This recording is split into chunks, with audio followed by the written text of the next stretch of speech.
Hello दोस्तों, आप सभी का स्वागत है आपके अपने यूट्यूब चैनल मैथ एक्सप्रेस पर। दोस्तों, मैं हूं राजू रवि और आज की वीडियो में मैं 100 नंबर का जो हिंदी होती है इंटर क्लास सेकेंड ईयर में, समझ गए, उसका मैं डिस्कशन आज करूंगा।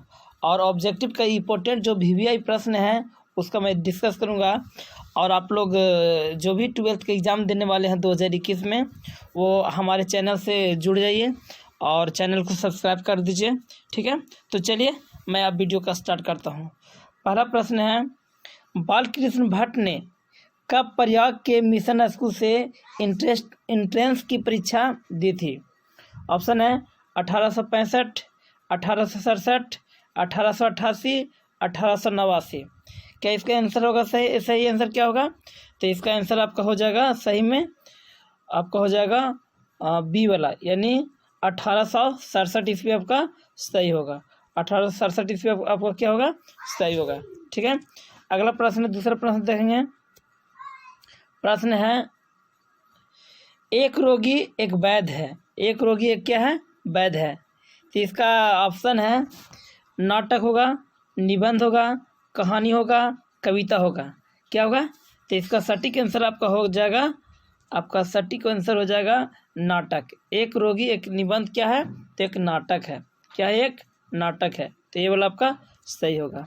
तीसरा प्रश्न देखिए।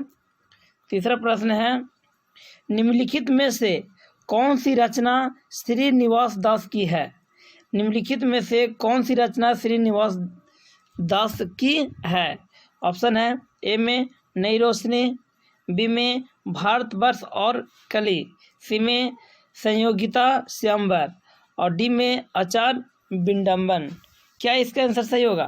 तो इसका आंसर आपका सही हो जाएगा, आपका जाकर आपका सी वाला सही होगा, यानी संयोगिता स्वयंवर श्रीनिवास दास की रचना है, ठीक है।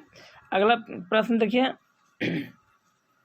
गुलेरी जी कब संस्कृत विभाग के अध्यक्ष बने? गुलेरी जी कब संस्कृत विभाग के अध्यक्ष बने? 1912, 1914, 1916, 1918। क्या आंसर इसका सही होगा? तो इसका सही आंसर आपका हो जाएगा सी वाला, यानी 1816 ईस्वी आपका सही होगा, ठीक है। अगला प्रश्न की ओर देखिए। अगला प्रश्न है, नया खून पत्रिका का संपादन कब किया गया? नया खून पत्रिका का संपादन कब किया गया? ऑप्शन है 1918, 1954, 1956, 1958। क्या आंसर है इसका सही होगा? तो इसका आंसर आपका हो जाएगा सी वाला, यानी 1956 आपका सही होगा। 1956 नया खून पत्रिका का संपादन किया गया था, ठीक है। पांचवा प्रश्न देख लीजिए। पांचवा प्रश्न है देख लीजिए। विनोद कुमार शुक्ल को साहित्य अकादमी पुरस्कार कब दिया गया? विनोद कुमार शुक्ल को साहित्य अकादमी का पुरस्कार कब दिया गया? 1997, 1999, 2000, 2002। क्या इसका आंसर सही होगा? तो इसका सही आंसर होगा, आप लोग कमेंट करके बता सकते हैं, ठीक है। तो इसका सही आंसर आपका होगा, आपका हो जाएगा बी वाला सही होगा, यानी 1999 ईस्वी में विनोद कुमार शुक्ल को साहित्य अकादमी का पुरस्कार दिया गया था, ठीक है। अगला देखिए, सातवां प्रश्न देखिए। सातवां है, गगन सवारी किसकी कृति है? गगन सवारी किसकी कृति है? ऑप्शन ए में है माथुर जी की, बी में मोहन राकेश जी की, सी में भगत सिंह की और डी में गुलेरी जी का। क्या इसका आंसर होगा सही? तो इसका सटीक आंसर आपका हो जाएगा माथुर जी का। गगन सवारी का रचना जो है उसका किसकी कृति है? तो माथुर जी का। किसका? माथुर जी का। अगला देख लीजिए। देखिए, ये 2021 के लिए वीवीआई प्रश्न है। हम लगभग 200 ऑब्जेक्टिव बताएंगे। 200 ऑब्जेक्टिव बहुत ही इंपॉर्टेंट है, इस बार एग्जाम में आने वाले हैं, ठीक है। तो आप लोग ध्यानपूर्वक पढ़िए और समझिए, ठीक है। तो देखिए, डिस्कस कर रहे थे हम लोग 8वां प्रश्न का। रामधारी सिंह दिनकर किस विश्वविद्यालय में हिंदी के प्रोफेसर हैं? रामधारी सिंह दिनकर किस विश्वविद्यालय में हिंदी के प्रोफेसर रहे? ऑप्शन है ए में बिहार विश्वविद्यालय, भागलपुर विश्वविद्यालय, पटना विश्वविद्यालय, मगध विश्वविद्यालय। क्या इसका आंसर होगा? तो इसका आंसर आपको सटीक हो जाएगा आपका ए वाला, यानी बिहार विश्वविद्यालय आपका सही होगा। बिहार विश्वविद्यालय आपको क्या होगा? सही होगा। ठीक है, अगला प्रश्न देखिए, 9वां प्रश्न देखिए। 9वां प्रश्न है, महाभारत किस प्रकार का संज्ञा है? महाभारत किस प्रकार का संज्ञा है? व्यक्तिवाचक संज्ञा, जातिवाचक संज्ञा, समूहवाचक संज्ञा, भाववाचक संज्ञा। क्या होगा आपका? इसका सटीक आंसर आपका होगा व्यक्तिवाचक संज्ञा। महाभारत जो है से एक व्यक्तिवाचक संज्ञा है। ठीक है, अगला देखिए 10वां प्रश्न है, कुशीनगर में गंडक नदी को किस नाम से जाना जाता है? कुशीनगर में गंडक नदी को किस नाम से जाना जाता है? वैदर्भी, नारायणी, माधवी और गोमती। क्या इसका आंसर होगा?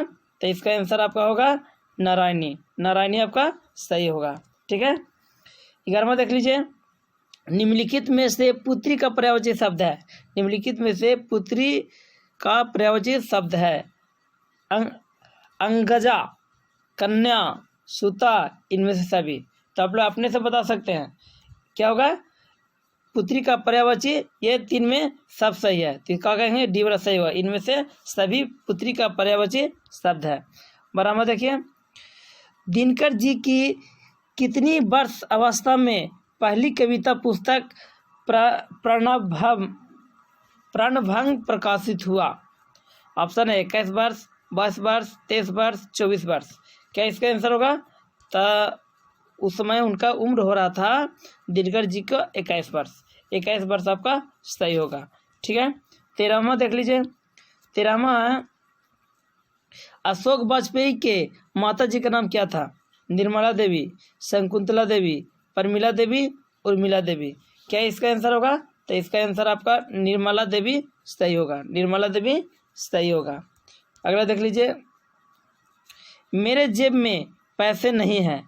मैं जेब लिंग निर्णय करता है। कौन निर्णय होगा? पुल्लिंग होगा, स्त्रीलिंग, उभयलिंग, इनमें से कोई नहीं। तो इसका सही आंसर क्या होगा?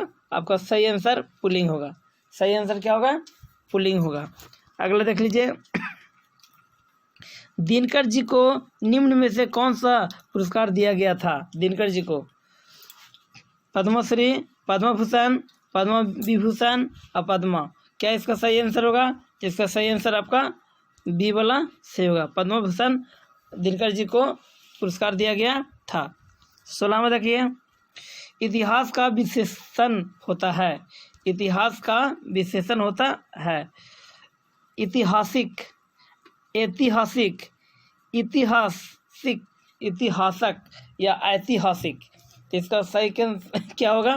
तो इसका ऐतिहासिक यानी डी वाला आपका सही होगा। ऐतिहासिक होगा, इतिहास का विशेषण ऐतिहासिक होगा।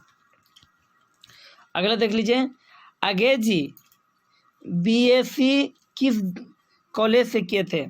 Madras Christian college, Forman college, Patna college, Lucknow विश्वविद्यालय में। तो इसका आंसर क्या होगा? इसका सही सटीक आंसर आपको होगा फुरमान कॉलेज से अंग्रेजी बीएससी किए थे। ठीक है, अगला है 18वां, दूध रोटी ठंडी हो गई। दूध रोटी शब्द में लिंग निर्णय करना। कौन सा लिंग होगा? पुल्लिंग होगा, स्त्रीलिंग होगा, उभयलिंग होगा, इनमें से कोई नहीं। तो इसका आंसर क्या होगा? इसका आपका आंसर स्त्रीलिंग होगा। स्त्रीलिंग आपका सही है। अगला है, दुम हिलाना मुहावरा का अर्थ होता है। दुम हिलाना मुहावरा का अर्थ होता है चापलूसी करना, कायरता पूर्वक भगाना, पूछ हिलाना, इनमें से कोई नहीं। क्या है इसका आंसर होगा? इसका सही होगा दुम हिलाना मतलब चापलूसी करना। चापलूसी करना आपका आंसर होगा। 20वां देखिए, चर्चा करने वाला कहलाता है। चर्चा करने वाला कहलाता है चर्चक, चर्चित, चर्वित, चिंतक। क्या इसका आंसर होगा? इसका आंसर हो जाएगा आपका चर्चक सही होगा। चर्चा करने वालों को चर्चक कहते हैं। अगला 21 में देखिए, 21 में है क्रांतिकारी आंदोलन में गिरफ्तार हो जाने से आगे पढ़ाई रुक गई। किसका? अंग्रेज जी का, भ्रष्ट जी का, गुलेरी जी का, इनमें से कोई नहीं।